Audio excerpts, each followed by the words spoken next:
नमस्कार, मेरा नाम है सतसिंह। हरियाणा फाइल्स में आपका स्वागत है। लोकसभा चुनाव का परिणाम आ चुका है। विधानसभा के लिए सभी पॉलिटिकल पार्टियों ने, बड़े बड़े नेताओं ने अपने घोड़े दौड़ा दिए हैं। नायाब सिंह सैनी की सरकार जो है, अब लोकसभा चुनाव में जब 5 सीटों पर जीत हासिल की और 5 सीटों का नुकसान हुआ, उसके बाद विधानसभा को देखते हुए उन्होंने कुछ डैमेज कंट्रोल मोड भी शुरू कर दिया है, ताकि जो स्थानीय मुद्दे हैं वो विधानसभा चुनाव में हावी ना हो।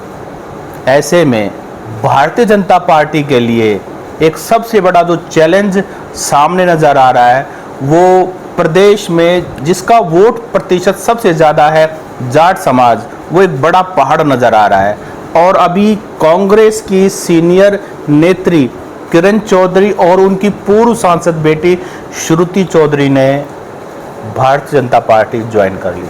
मेरे साथ पूरे मुद्दे पर चर्चा करने के लिए पूर्व मंत्री कृष्णमूर्ति हुड्डा जी हैं। हुड्डा साहब से हम जानेंगे कि ये जो सब कुछ सिस्टम बदल रहा है, कांग्रेस बीजेपी, लोग थोड़े कंफ्यूज हैं, तो आखिरकार मामला क्या है और विधानसभा चुनाव में हम इसको कैसे देखें। हुड्डा साहब, आपका स्वागत है। नमस्कार। हुड्डा साहब, सबसे पहला सवाल, जो सबसे बर्निंग टॉपिक आज का, किरण चौधरी एक बहुत बड़ा नाम कांग्रेस के अंदर थी, क्योंकि वो पूर्व मुख्यमंत्री बंसीलाल के परिवार से आते हैं, उनकी लेगेसी को वो संभाल रही थी। आप इसको कैसे देखते हो? किरण चौधरी हरियाणा की एक कद्दावर नेता हैं। कांग्रेस पार्टी में 2014 में वो विधायक दल की नेता भी रही हैं। जो विधायक दल का नेता तो वही मुख्यमंत्री बनता है। उनका कद बहुत बड़ा है। उनके साथ श्रीमान भूपेंद्र सिंह हुड्डा ने जाति की जानबूझ के उनकी बेटी की टिकट काट दी। शायद हो सकता है वो उस बात का बदला लेने की कोशिश की हो जो चौधरी बंसीलाल ने चौधरी रणबीर सिंह के साथ किया हो। अच्छा, क्या हुआ था? चौधरी रणबीर सिंह की तो हालत बहुत खराब कर दी थी चौधरी बंसीलाल ने। ये कब की जब बात है? 1968 की बात है। अच्छा, क्या हुआ था? वो चीफ मिनिस्टर के दावेदार थे चौधरी रणबीर सिंह, और उस हालात में बंसीलाल जी चीफ मिनिस्टर बन गए। फिर क्या था कि इनकी ऐसी हालात खराब की चौधरी रणबीर सिंह की चौधरी बंसीलाल ने। बंसीलाल जी तो मशहूर थे इस बात के लिए, जिससे दुश्मनी लेते थे उसकी हालत खराब कर देते थे। तो मैं ये महसूस करता हूँ। और दूसरा, मैं सुरेंद्र सिंह की प्रोडक्ट हूँ। अच्छा। चौधरी सुरेंद्र सिंह मुझे राजनीति में 1974 में 50 साल पहले लेके आए थे। मैं बैंक में नौकरी करता था जी। नौकरी करता करता मैं पॉलिटिक्स में आ गया था। और सुरेंद्र सिंह ने मुझे NSUI का हरियाणा स्टेट का प्रेसिडेंट बनाया और मेरी बहुत हेल्प की। अच्छा हुड्डा साहब, आज के दिन बंसीलाल परिवार कांग्रेस से गया, कभी इस परिवार की तूती बोलती थी, कांग्रेस में सर्वा सर्वे थे। भजनलाल परिवार पहले ही जा चुका है और देवीलाल परिवार अब ना वो बीजेपी के साथ भी नहीं है, कुछ पार्ट है। मैं ये जानना चाहता हूँ कि उस समय जब भजनलाल परिवार या भजनलाल की तूती बोलती थी, मुख्यमंत्री थे, और बंसीलाल मुख्यमंत्री थे, डिफेंस मिनिस्टर थे, उस समय भूपेंद्र सिंह हुड्डा राजनीति में तो थे। उस समय क्या इनका इक्वेशन होता था आपस में? मैंने तो एक एक चीज़ अपनी आंखों से देखी है। हाँ। 1974 में मैं भी 1974 में आया था और भूपेंद्र सिंह हुड्डा भी 74 में आए थे जी। भूपेंद्र सिंह हुड्डा, सुरेंद्र सिंह जो थे हमारे, चौधरी सुरेंद्र सिंह जो बंसीलाल जी के बेटे, छोटे बेटे, उनके आगे पीछे घूमते थे। अच्छा। और मुझे चौधरी सुरेंद्र सिंह सिर्फ इसलिए पॉलिटिक्स में लेके आए थे कि उनको एक रिप्लेसमेंट चाहिए थी चौधरी रणबीर सिंह की। कलोई हल्के के अंदर चौधरी रणबीर सिंह को वो टिकट काटना चाहते थे। उन्होंने 1972 में भी टिकट काट दी थी। 1972 में चौधरी बंसीलाल ने चौधरी रणबीर सिंह की टिकट काट दी थी। फिर इंदिरा गांधी की इंटरवेंशन पे चौधरी रणबीर सिंह के बड़े बेटे कैप्टन प्रताप सिंह को टिकट मिली थी। लेकिन चौधरी बंसीलाल इतने पावरफुल थे कि उन्होंने चौधरी रणबीर सिंह की टिकट काट दी थी। तो हो सकता है वो उसके दिमाग में वो बातें हों। बाकी है, भूपेंद्र सिंह हुड्डा सेटिंग बाज तो है। सेटिंग किससे? सेटिंग वो किसी से भी कर लेता है। क्या वो? मैं बहुत करीब था सुरेंद्र सिंह के। आप तो हुड्डा साहब के भी। हाँ, तो वो क्या है, उन्होंने सेटिंग करके, जो सबसे नज़दीक थे सुरेंद्र सिंह के शिव कुमार अग्रवाल और राम प्रताप, उनसे सेटिंग करके मुझे निकलवा दिया था 1977 में। मैं 74 में मैंने ज्वाइन किया था, 77 में मुझे इन्होंने निकलवा दिया था। तो ये इनका खेल है, ये खेल खेलते हैं। लोग ये भी कहते हैं कि अमित शाह और मोदी के साथ भी सेटिंग है हुड्डा की। ये आवाज मार्केट में ये बात है। चर्चित है। हो भी सकता है, नहीं भी हो सकता। मैं इसके बारे में कुछ कह नहीं सकता, लेकिन ये मैं सुनता हूँ खूब। और 1991 में ये 5 चुनाव हार चुके थे। दो चुनाव भूपेंद्र सिंह हुड्डा खुद हार गए थे, 2 चुनाव इनके पिताजी हार गए थे, 67 में, 77 में, 82 में, 87 में भूपेंद्र सिंह हुड्डा हार गए थे, और 72 में इनका भाई हार गया था। 6ठा चुनाव मैंने लड़ा था और मैं जीत गया था। भूपेंद्र सिंह हुड्डा कांग्रेस पार्टी के ऊपर लोकसभा के उम्मीदवार थे। मैं कलोई हल्के से जीता और भूपेंद्र सिंह हुड्डा लोकसभा में कलोई हल्के से हारे। तो बंसीलाल के सामने क्या रुतबा था भूपेंद्र सिंह हुड्डा का? बंसीलाल के सामने कुछ नहीं था, ये मेरे सामने भी कुछ नहीं था। मैं तो उस समय एनएसयूआई का स्टेट का प्रेसिडेंट था, बाद में ऑल इंडिया का वाइस प्रेसिडेंट बना। ये तो अपनी आंखों से देखी हुई है। ये तो वीरेंद्र सिंह का बैग उठाते थे, मैं भजनलाल, वीरेंद्र सिंह डुमर खा का, मैं भजनलाल का बैग उठाता था। जिस समय टिकटें बटी तो हम दोनों आमने सामने थे। मेरे पास वो टिकटों वाला बैग भजनलाल वाला था, इनके पास भूपेंद्र सिंह डुमर खा का बैग। अच्छा, ये भूपेंद्र सिंह, यस, हाँ, डुमर खा का बैग था। ये मैं अपनी आंखों के सामने बातें बता रहा हूँ। तो डुमर खा का बैग उठाते थे भूपेंद्र सिंह हुड्डा। आप ये मैं कहता हूँ, मैंने वीरेंद्र सिंह को कहा एक दिन, मैं क्या, अगर आप 82 में मेरे खिलाफत ना करते तो मैं 82 में एमएलए हो जाता, ये परिवार सभा के लिए आउट हो जाता। मेरा 82 में टिकट हो गया था ऑलमोस्ट। कहाँ से? कलोई से। अच्छा, कलोई से। मेरा हाई कमांड में एक मेंबर था CM Stephen, Bhajanlal chief minister थे। भजनलाल उस समय नहीं कर पाए मेरी मदद, सीएम स्टीफन ने मदद की और मेरा हो गया था ऑलमोस्ट। बाद में ये इंदिरा गांधी की, चौधरी रणबीर सिंह की आती, वो इंदिरा गांधी जी के जाके गिर जाते थे।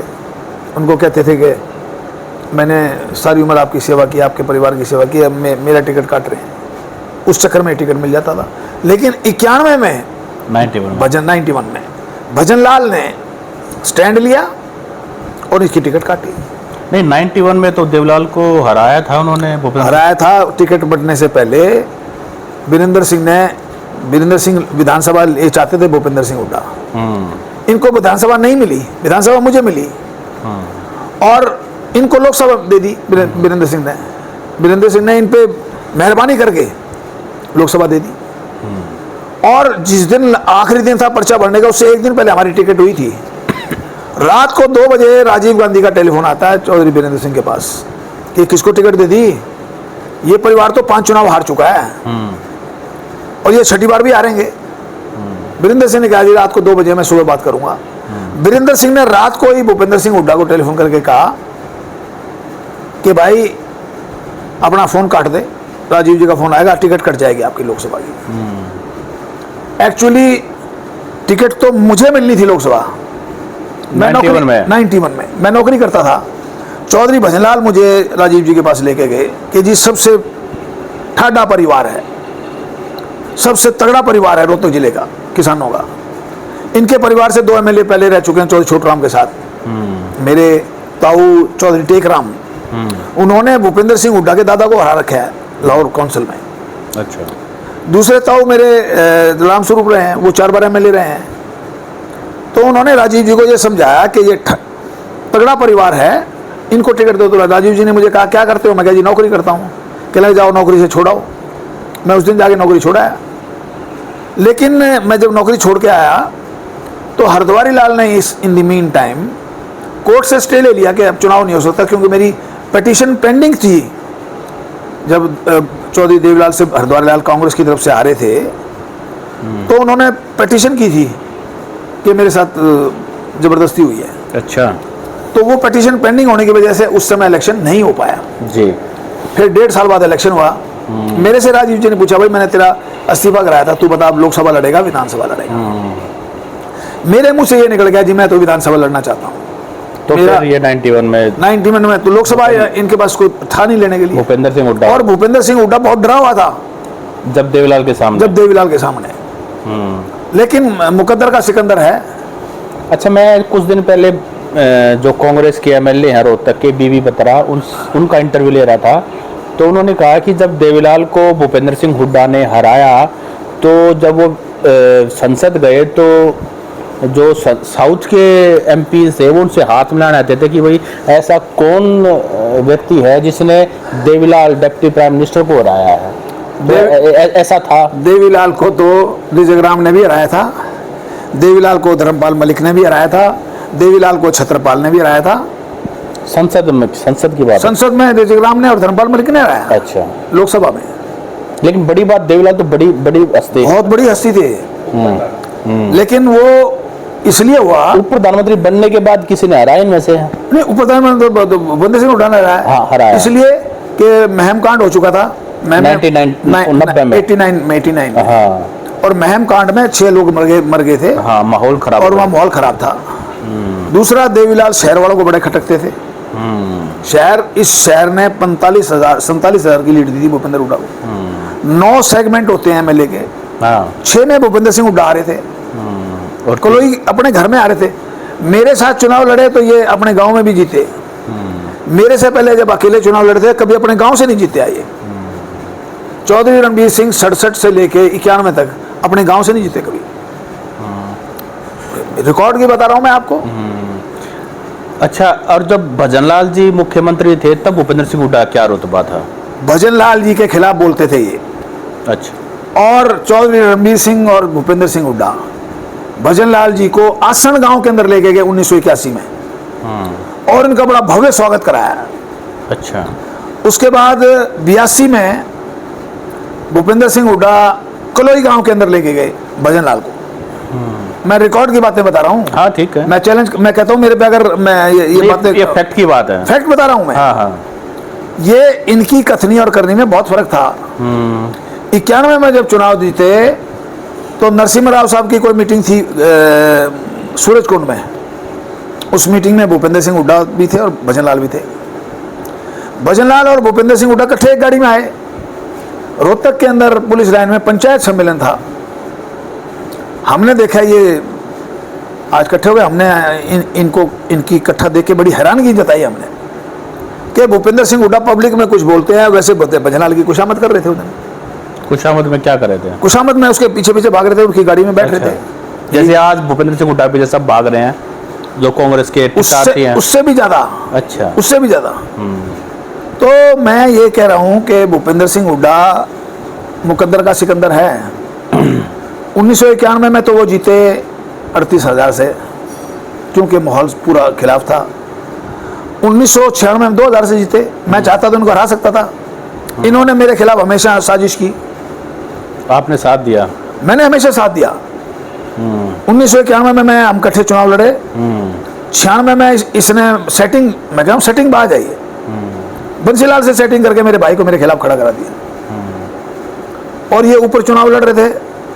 श्री किशन हुड्डा से भी सेटिंग कर ली, रामपुर से भी सेटिंग कर ली, मेरे से भी कर ली। सेटिंग में क्या किया? सेटिंग में ये जोड़ तोड़ करते थे, आज भी कर रहे हैं वो ये काम। अच्छा। तो ये बहुत बड़ा सेटिंग बाज है। अब मार्केट में तो पता नहीं क्या क्या बातें उड़ रही है। अच्छा, ये जो बार बार कहा जा रहा है कि भूपेंद्र सिंह हुड्डा पुत्र मोह में फंसे हैं, आप भी कहते हो, बाकी बीजेपी नेता भी कहते हैं। मैं ये जानना चाहता हूं कि पुत्र मोह में भूपेंद्र सिंह हुड्डा पर आरोप लगता है, ठीक है, लेकिन अगर कुलदीप बिश्नोई की बात करें, उन्होंने अपने बेटे को एमएलए बनाया, वो भी पुत्र मोह, क्या वो पुत्र मोह में नहीं है? चौधरी वीरेंद्र की बात करें, उनके बेटा ब्रजेंद्र सिंह है, वो भी पुत्र मोह में। किरण चौधरी अभी गई है, वो भी अपनी सुपुत्री के मोह में है। आप भी शायद अपने बेटे गौरव को आगे लेके आ रहे हैं। तो सभी अपने मोह में तो सारे हैं, एक भूपेंद्र सिंह हुड्डा को सभी टारगेट करते हैं। भूपेंद्र सिंह हुड्डा ने पुत्र मोह में हरियाणा कांग्रेस का नाश कर दिया। कैसे? सारे बड़े बड़े लीडर 10 साल तक सरकार दे दी सर। अरे सरकार के बाद फिर क्या रिजल्ट रहा? 10 साल में क्या किया इसने? 65,000 नौकरियां छोड़ गया। 65,000 ऑन रिकॉर्ड बता रहा हूं मैं आपको। 20,000 के तो इंटरव्यू भी हो चुके थे। मैंने इनको कहा था, मैं ये 20,000 इंटरव्यू हो चुके हैं, कम से कम इनको तो नेट पे डाल दो।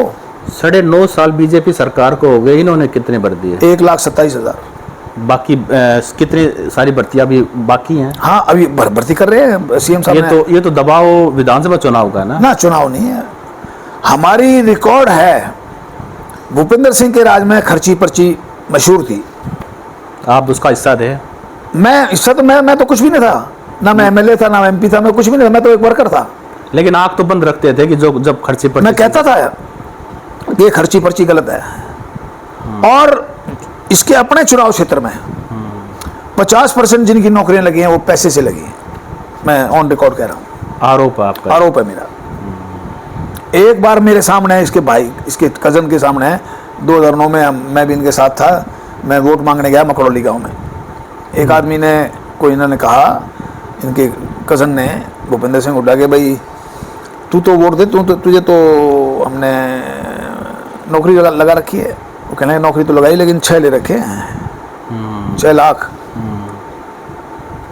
अच्छा, ये जो पैसे का प्रचलन इनके वक्त में था वो आज नहीं है। वो क्या भजनलाल के टाइम में नहीं था? मेरे हिसाब से तो नहीं था। मैंने जो लगाए, एक आदमी अगर कोई कह दे तो मैं नहीं, आपका ठीक है, आप मैं अपने से देख सकता हूँ। आप खुद दावा, आप बिल्कुल रोहतक जिले का मुझे पता था, मैं था, सुभाष बत्रा था, करतारी थी, आनंद सिंह डांगी था। क्या मनोहर लाल खट्टर के टाइम में पैसे नहीं चले हैं? नहीं, बिल्कुल नहीं चला। आपको अब तक ऐसा एक भी व्यक्ति नहीं मिला है? मुझे एक आदमी भी नहीं मिला। मुझे ये लोग तो मिले हैं जी, बगैर पैसे हमारी नौकरी लगी है। हाँ, ये तो ग्रुप डी के कुछ हमें भी मिले हैं जो ये कहते हैं। ग्रुप डी नहीं, ग्रुप डी सिर्फ ग्रुप ना डी। ना ना ना ना अगर ये नर्सिस तो ग्रुप सी में आता है। नर्सिस लगी, मेरे एक दोस्त का भूपेंद्र सिंह हुड्डा के राज में नहीं लगा, लेकिन अब लग गया। अच्छा हुड्डा साहब, अभी लोकसभा चुनाव संपन्न हुए हैं, उसमें आपका इंटरव्यू पहले भी हमने किया था। लोकसभा चुनाव के दौरान आपने दावा किया था कि इस बार हर हाल में भूपेंद्र सिंह हुड्डा के लड़के दीपेंद्र को हम हराएंगे, लेकिन परिणाम ऐसा रहा कि सबकी बोलती बंद होगी। 3,45,000 छोटे वोट, थोड़ा मार्जिन नहीं है। मैंने चुनाव से पहले भी आपके सामने कहा था और अब भी कह रहा हूं, मैं जबरदस्त बोगस वोटिंग हुई। हमारे कैंडिडेट्स, हमारे आपने तो बीजेपी दफ्तर में भी कहा था। हाँ, मैंने बीजेपी दफ्तर में, आपकी पार्टी कुछ नेता बोले कि नहीं हुआ। वो तो सारी बातें ठीक है। मैं आज भी कह रहा हूं कि बोगस वोटिंग जबरदस्त हुई। ठीक है। और भूपेंद्र सिंह हुड्डा के सामने सर्वाइवल का सवाल था। अगर ये चुनाव वो हार जाते, उनके डी पार्क वाले मकान पे ताला लग जाता। वो तो खुद का है, वो तो उनका खुद का है। मतलब ताला लगने का मतलब पॉलिटिकल डेथ हो जाती। देखो, ये चुनाव हारते ही भूपेंद्र सिंह हुड्डा सदा के लिए पॉलिटिक्स से आउट हो जाते। ये उनके सर्वाइवल का सवाल था। जितना पैसा इस परिवार ने इस इलेक्शन में खर्चा है, शायद हिंदुस्तान में भी इतना पैसा किसी ने नहीं खर्चा हुआ जिस प्रकार से खरीद फरोख्त हुई है। 3,45,000 सारी खरीद की वोट है भाई साहब। लोगों ने तो खुद दिया। आप अंदाजा लगाओ, हम 2019 के चुनाव में कोसली से 75,000 से जीते थे, आज हम 2 वोट से हार गए। तो लोगों ने वोट नहीं दिया। वोट नहीं दिया, वहां साम दाम दंड भेद कांग्रेस ने सब कुछ किया और है। बीजेपी ने कुछ नहीं किया। बिल्कुल नहीं किया। या फेल हो गया, किया था फेल हो गया ना। हमने कहीं भी, हमें तो आभास भी नहीं था किस प्रकार की इन्होंने, इनके दिमाग में एक ही थी कि चुनाव हार गए तो तुम्हारी पॉलिटिक्स खत्म है। इन्होंने सारे हथकंडे अपनाए। अच्छा, अभी शायद 2 या 3 महीने बचे हैं विधानसभा चुनाव के लिए। हुड्डा साहब, भारतीय जनता पार्टी तीसरी बार सरकार बनाने के लिए अपने भरपूर प्रयास में है। कुछ चैलेंजेस भी हैं और कुछ अपॉर्चुनिटीज़ भी सामने हैं, कुछ एडवांटेजेस भी हैं। जैसे पर्ची खर्ची की बात की आपने, ये वाकई में एक जेन्युइन मुद्दा है। लोग गांव में जाते हैं तो ये बात करते हैं, लेकिन ग्रुप डी की बात करते हैं। खैर, आम आदमी तो ग्रुप डी तक ही सीमित, ग्रुप सी डी तक ही सीमित रहता है। अफसर तो सभी के बच्चे नहीं लगते, ये एक अच्छी बात है। लेकिन साथ साथ बहुत सारी, जैसे अनएम्प्लॉयमेंट है, बहुत बड़ा मुद्दा है। आप इसको मानिए, क्योंकि आप खुद भी उठाते थे जब आप कांग्रेस में थे, और एक जेन्युइन इशू है, इसको एड्रेस किया जाना चाहिए। बिजली पानी कितना बड़ा इशू हो गया रोहतक में, सब जगह है। तो कैसे बीजेपी सुलझने वाली है? अगले 1 महीने में आप देखना, नायब सिंह जी सैनी कुछ स्टेप्स उठा रहे हैं, उससे सारा गेम बदल जाएगा। और आने वाले अक्टूबर के विधानसभा के चुनाव में भारतीय जनता पार्टी बड़ी अच्छी कंफर्टेबल मेजोरिटी से जीत के तीसरी बार सरकार बनाएगी। सबसे बड़ा पहाड़ जो है वो जाट नाराज है, इनको कैसे मनाओगे? ऐसा है कि जाट नाराज नहीं है, जाट 20-25% बीजेपी में भी है। इस बार इन्होंने बड़े बड़े अजीब तरह के खेल खेले। औरतों के फार्म भरवा दिए कि 24 तारीख को तुम कांग्रेस को वोट दो, 25 तारीख को 4 तारीख को रिजल्ट आएगा, 5 को आपके खाते में 1 लाख रुपए आ जाएंगे, 8,500 रुपये महीना। भाई साहब वो औरतें ढूंढ रही हैं, पूरे हिंदुस्तान में ढूंढ रही हैं कांग्रेसियों को, कहाँ चले गए वो। फिर दलितों को कह दिया कि 400 सीटें, इसलिए मोदी जी 400 कर रहे हैं बार बार कि आपका संविधान में संशोधन करके आपका आरक्षण खत्म करेंगे। मेरे पास 50 टेलीफोन हमारे दलित साथियों के आए, ये बीजेपी तो दलितों हमारा आरक्षण खत्म करना चाहती है। हमने बहुत समझाया उनको, लेकिन उनको समझ नहीं आई। अब समझ आ गई कि सारी ये कांग्रेस पार्टी का षड्यंत्र था। हम तो जहाँ भी जाते हैं, खास करके इस रीजन में, तो सब जगह हुड्डा हुड्डा हो रही है, भूपेंद्र सिंह हुड्डा वाली बात है। तो ये सुनाई दे रहा है, ये कौन है ये लोग? ये जो हुड्डा हुड्डा करें वो हमारे भाई हैं। हाँ, वो तो आपके भाई होंगे, आप भी हुड्डा हो। उनकी आदत है। अच्छा, पहले देवीलाल रखते थे, तब उसको 3 बार हरवाया। अच्छा, अब इसकी कड़ लगवाएंगे, आप देख लेना। 2024 में तो मुश्किल लग रहा है। मैं कहता हूँ पक्का लगेगी। वो लोग तो ये भी कहते हैं कि 60 सीटें आएंगी, कोई 70 कह रहा है, कोई 80 भाई ये कह तो रहा है। 80-90 भी कहते हैं, 10 की 10 भी कहते हैं। हम लोकसभा में 10 की 10 लेंगे, आप 5 रहेगी। आपकी पार्टी तो 75 पार भी कह रही, 400 पार भी कहती है। वो तो सारी बातें हैं, राजनीति में सारी बातें चलती हैं, लेकिन ये रोज तो कांग्रेस के लोग जा रहे हैं, कांग्रेस तो डेली खाली हो रही है। ये बताओ, आप विधानसभा चुनाव लड़ने वाले हो? मैं बिल्कुल तैयार हूँ, अगर पार्टी लड़ाएगी तो किलोई से बिल्कुल लड़ने को तैयार हूँ। मैं 4 साल से तैयारी कर रहा हूँ, वैसे तो मैं 25 साल 30-40 साल से तैयारी कर रहा हूँ। 4 साल से मैं, कोई ऐसा दिन नहीं है जिस दिन मैं अपने गढ़ी सापला कलोई के गांव में ना जाऊं। लोगों के दुख सुख में जाता हूं, लोगों की काम भी करवाता हूं जो मेरे जितनी मेरी कैपेसिटी है, और मैं चुनाव अच्छा लड़के दिखाऊंगा आप। अच्छा, ऐसा भी कह रहे हैं कि इस बार बीजेपी जो जाट हैं, चाहे वो किसी भी पार्टी के हो, कांग्रेस के तो स्वाभाविक है, जेजेपी के भी, नेलो के भी, बीजेपी के भी, रोहतक लोकसभा में सब ने मिल के दीपेंद्र का साथ दिया है। ये सही बात है क्या? मुझे इसके बारे में जानकारी नहीं है। दीपेंद्र का ये इतना जानकारी है मुझे कि दीपेंद्र, कोई नौजवान मिल जाता था, तेरी नौकरी पक्की, तेरी पक्की, तेरी पक्की, तेरी पक्की, तेरी पक्की। लोगों को नौकरी का झांसा दे के उसने वोट लिए, और इतने लोगों को झूठ बोला है कि आप अंदाजा नहीं लगा सकते। ये इनका आखिरी इलेक्शन था, इसलिए इन्होंने सब कुछ, सारे हथकंडे अपनाए। और मुझे तो बड़ी शर्म आती है, ये फ्रीडम फाइटर के वंशज हैं। हाँ, क्या हमारे फ्रीडम फाइटरों ने देश को इसलिए आज़ाद किया था कि तुम एमपी का चुनाव जीतने के लिए आप चीटिंग करो, बोगस वोटें डालो, अनैतिक काम करके चुनाव जीतो? क्या उनकी मरे हुए लोगों की वोटें डाली गई हैं? उनकी आत्माएं क्या कह रही होंगी? सर, मरे हुए लोगों की वोटें मास स्केल पे डाली गई।